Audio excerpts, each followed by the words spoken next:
എൻ്റെ പേര് ആനന്ദ് ഉണ്ണിത്താൻ. ഇപ്പം നവംബർ ലാസ്റ്റിൽ റിലീസ് ചെയ്യാൻ പോകുന്ന സ്മൃതി എന്ന ഫിലിമിൻ്റെ ഡയറക്ടറാണ്.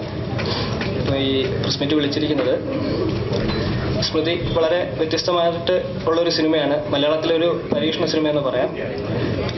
പടത്തിൻ്റെ ഓഡിയോ റിലീസ് ഈ വരുന്ന നവംബർ 5-ാം തീയതിയാണ് വെച്ചിരിക്കുന്നത്. അപ്പോൾ ഇത് മലയാളത്തിൽ തന്നെ സംഭാഷണങ്ങളില്ലാതെ ചിത്രീകരിച്ചിട്ടുള്ളൊരു സിനിമയാണ്. അതുകൂടാതെ ഒരു സ്ക്രിപ്റ്റ് ഫോളോ ചെയ്ത് ഷൂട്ട് ചെയ്യുന്ന ഒരു സിസ്റ്റം അല്ല ഇത് ചെയ്തിട്ടുള്ളത്. ഒരു സെൻട്രൽ തീം വെച്ച് ഒരു ഷൂട്ട് ചെയ്തതിന് ശേഷം അത് എഡിറ്റിലൊരു സ്ക്രിപ്റ്റ് കണ്ടെത്തുന്ന ഒരു രീതിയാണ്.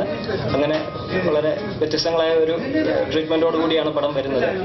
ഇവിടെ പ്രസ് ക്ലബ്ബ് ഓഡിറ്റോറിയത്തിൽ 4th എസ്റ്റേറ്റിൽ വെച്ച് നവംബർ 5-ാം തീയതി വൈകിട്ട് 4 മണിക്കാണ് ഇതിൻ്റെ ഓഡിയോ ആൻഡ് ട്രെയിലർ റിലീസ് വെച്ചിരിക്കുന്നത്. ബഹുമാനപ്പെട്ട വനം പരിസ്ഥിതി സിനിമാ വകുപ്പ് മന്ത്രി ശ്രീ തിരുവഞ്ചൂർ രാധാകൃഷ്ണനാണ് ഓഡിയോ പ്രകാശനം നിർവഹിക്കുന്നത്.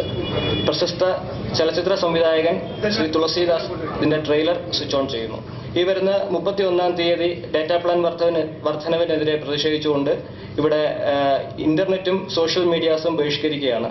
അപ്പം ഞാനും സ്മൃതിയിലെ എല്ലാ പ്രവർത്തകരും ഇതിനോട് ഒരു പൂർണ്ണ പിന്തുണ പ്രഖ്യാപിക്കുന്നു. അതോടൊപ്പം ഞങ്ങൾ ഈ 30-ാം തീയതി തിരുവനന്തപുരത്ത് വെച്ച് ഇതുമായിട്ട് ബന്ധപ്പെട്ട് വിവിധ സംഘടനകൾ നടത്തുന്ന പ്രതിഷേധ പരിപാടികളിൽ സ്മൃതിയിലെ എല്ലാ പ്രവർത്തകരും പങ്കെടുക്കുമെന്നും പറയുന്നു. ഒരുപക്ഷെ കേരള ചരിത്രത്തിൽ തന്നെ ഇതാദ്യമായിട്ടായിരിക്കാം ഒരു ഹർത്താൽ വരുന്നത്.